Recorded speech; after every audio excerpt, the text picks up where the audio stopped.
Welcome to today's podcast episode. In this ever-changing life, each of us longs for inner strength, a state of mind that remains steady, even in the face of storms. But what makes that possible? The answer lies in training, specifically. Training inspired by Buddhist wisdom. In this episode, we will explore 7 transformative habits distilled from the teachings of the Buddha, habits that can make you truly unbreakable from within. In modern life, we are constantly caught in a whirlwind of work, news, social media, and endless worries. Day by day, we live on autopilot, reacting out of habit without truly being aware of what we're doing, feeling, or thinking. This leaves our minds scattered and our emotions vulnerable to external triggers. Mindfulness, or awareness, is the first, and arguably the most important habit in building inner strength. Mindfulness is simply the ability to be fully aware of what is happening in the present moment, without judgment, without analysis, just pure awareness. You are breathing, and you know that you are breathing. You are walking, and you are aware of every step. When you eat, you are truly present with the act of eating, feeling the texture, the flavor, and even the emotions connected to the food. That is mindfulness. When you practice mindfulness regularly, you begin to escape unconscious living.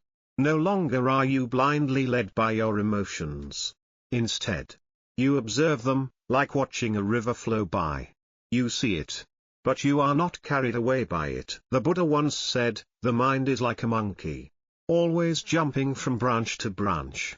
Mindfulness is how we gently coax that monkey to sit still, even just for a moment.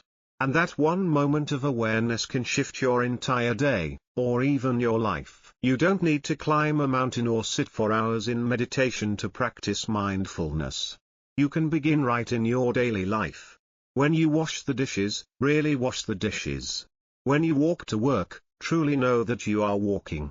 When talking with someone, listen with your whole heart, instead of thinking about what to say next. By bringing your mind back to the present, you begin to reconnect with yourself. You realize that in this very moment, you are okay. Not the past, not the future, just now. And now is the only place you are truly alive. Mindfulness doesn't just make you peaceful, it makes you stronger. When you are aware of everything happening in your mind and body, you gain the power to respond wisely, rather than react out of habit. You become the master of yourself, not a servant of your circumstances. That is why mindfulness is the first habit, and the foundation for the 6 habits to come. Speech is one of the most powerful tools we possess. A single sentence can heal our heart, or break it. Words can create peace, or ignite war. That's why in the Noble Eightfold Path, the Buddha emphasized right speech, truthful, skillful, and kind communication. Right speech is not just about telling the truth. It's also about speaking with compassion, at the right time, and for the right purpose. It is an art of mindful living, and a habit that must be practiced daily. We often speak without awareness. When we're angry, we lash out. When we're sad, we complain. When we're excited, we exaggerate. But every word is like an arrow, once released, it cannot be taken back. Right speech includes 4 key principles. Do not lie, uphold truthfulness. Do not speak to divide, avoid creating disharmony. Do not speak harshly, refrain from words that hurt others. Do not engage in idle chatter, speak only what is meaningful. As you begin to practice right speech, you will notice your mind changing. You listen more and speak less. You think carefully before you speak. And every word you say carries the energy of respect, mindfulness, and peace. A person who speaks gently, mindfully, and truthfully radiates a quiet power. They are not only well liked, but also serve as an inspiration to others. In today's world, where speech is often misused through media, social networks, and pointless debates, someone who practices right speech is like a cool breeze in the middle of a desert. Right speech is not just about speaking correctly, but about speaking to understand, to nourish, and to heal. A well-timed word can save a relationship, soothe anger, or plant hope in someone's heart. Try pausing for just 1 second before you speak. Take a breath. Look inward. Ask yourself, is this true? Is it kind? Is it necessary? If the answer is no, smile and remain silent. Silence, 2, can be a form of right speech. Right speech is the bridge between your inner world and the outer world. When you use your words mindfully, you begin to create a kinder world, starting with your own voice. One of the deepest roots of suffering is attachment, to people, to expectations, to success, possessions, or even to the past. We often believe that holding tightly to what we love will bring us happiness. But in truth, it is this very clinging that causes our pain. Letting go does not mean giving up on life or becoming indifferent. It does not mean suppressing emotions or cutting yourself off from the world. Letting go simply means not clinging. It means releasing control. It means allowing things to come and go, just as they naturally do. In Buddhist teaching, letting go is the path to inner freedom. Because when you are not attached to anything, no one and nothing can break you. Observe your mind for a day. How many times do you feel sad, angry, or anxious, simply because things didn't go the way you wanted? How much energy do you waste clinging to a toxic relationship, a past that's already gone, or a dream that no longer fits who you are? When you let go, you don't lose, you reclaim yourself. You reclaim your lightness, your freedom, and your inner power. Just as a kite only rises when you release the string at the right moment, your mind can only rise when you let go of what no longer serves your journey. Letting go also means releasing the ego, that sense of I that constantly wants to control, possess, and prove something. The ego makes us fear loss, fear pain, and constantly worry about the future. But when you see that everything is impermanent, you begin to live more lightly. You no longer need things to go your way to feel happy. You find peace, even in imperfection. Begin with the small things. Let go of expectations about others, the need to control every situation, the repetitive thoughts that exhaust you. Gradually, your heart will open.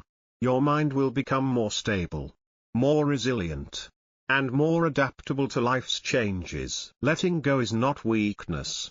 Letting go is the wisdom of knowing that not everything is in your hands.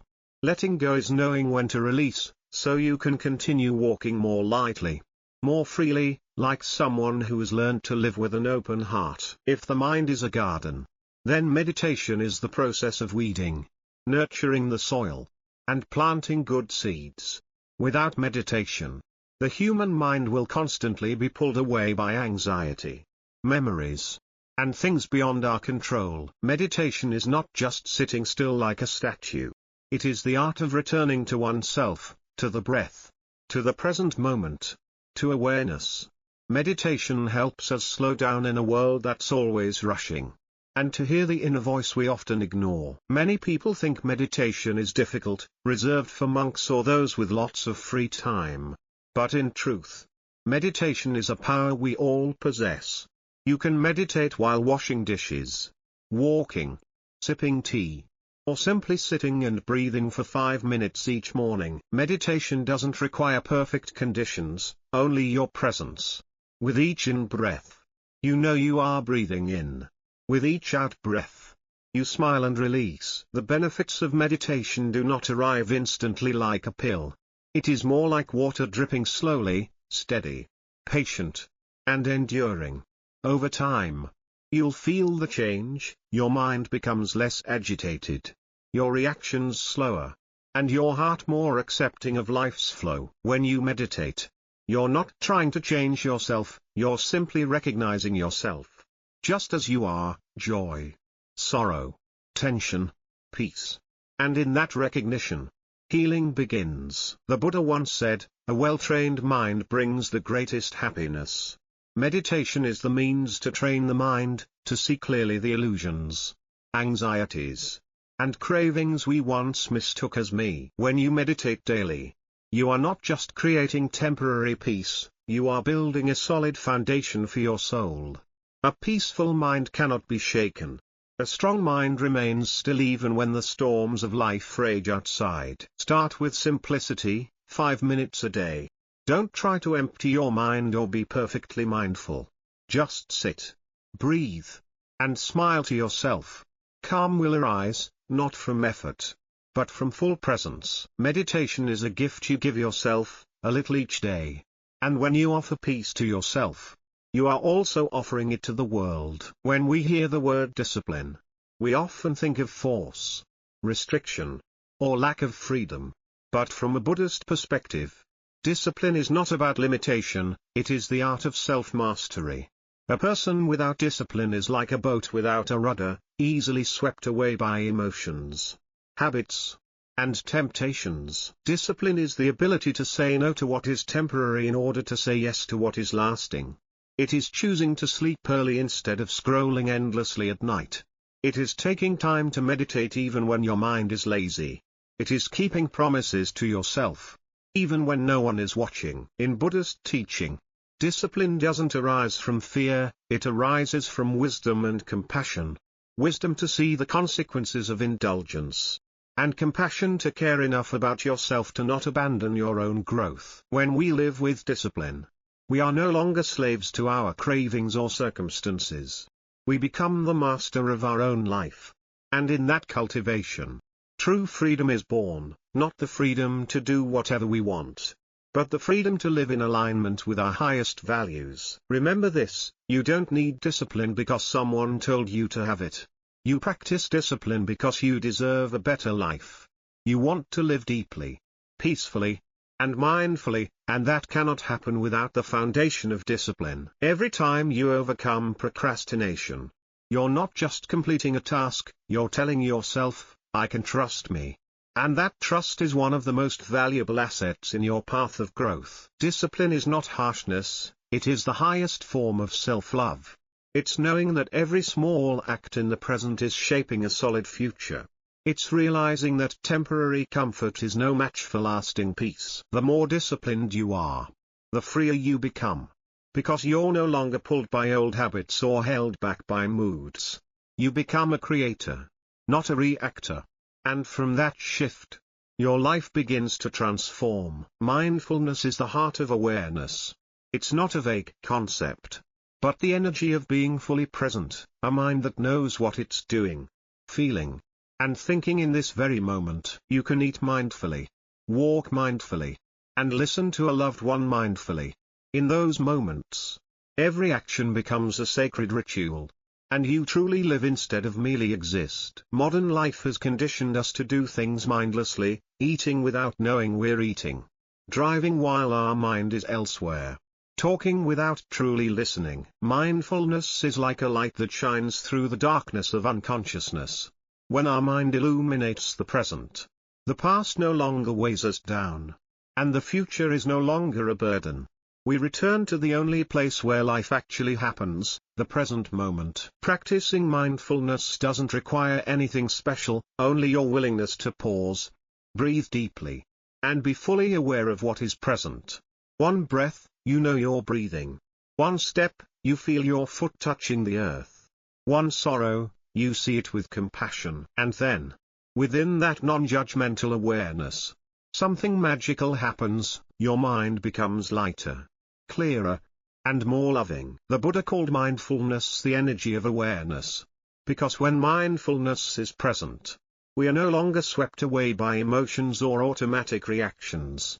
We can choose how to live, instead of being dragged around by life. Mindfulness helps us see the true nature of all things, that everything arises and passes away. Nothing is permanent. And in that seeing, we learn to let go, gently, yet deeply. If you want to change your life, don't start by changing the outside. Start by returning to yourself, practicing mindfulness in each breath, each step, each small act. Life is not measured by the number of days we live, but by the number of moments we are truly present. And every time you are fully present, you are healing, both yourself and the world. In life, there's a truth everyone knows but few truly live by: everything changes. Nothing lasts forever, not youth, not beauty, not wealth, not even the loved ones beside us today. This is not a pessimistic truth, but a doorway to inner freedom. The Buddha called it impermanence, a universal law. When we resist impermanence, we suffer. But when we accept it, we are free. What do you suffer from? Someone leaving you?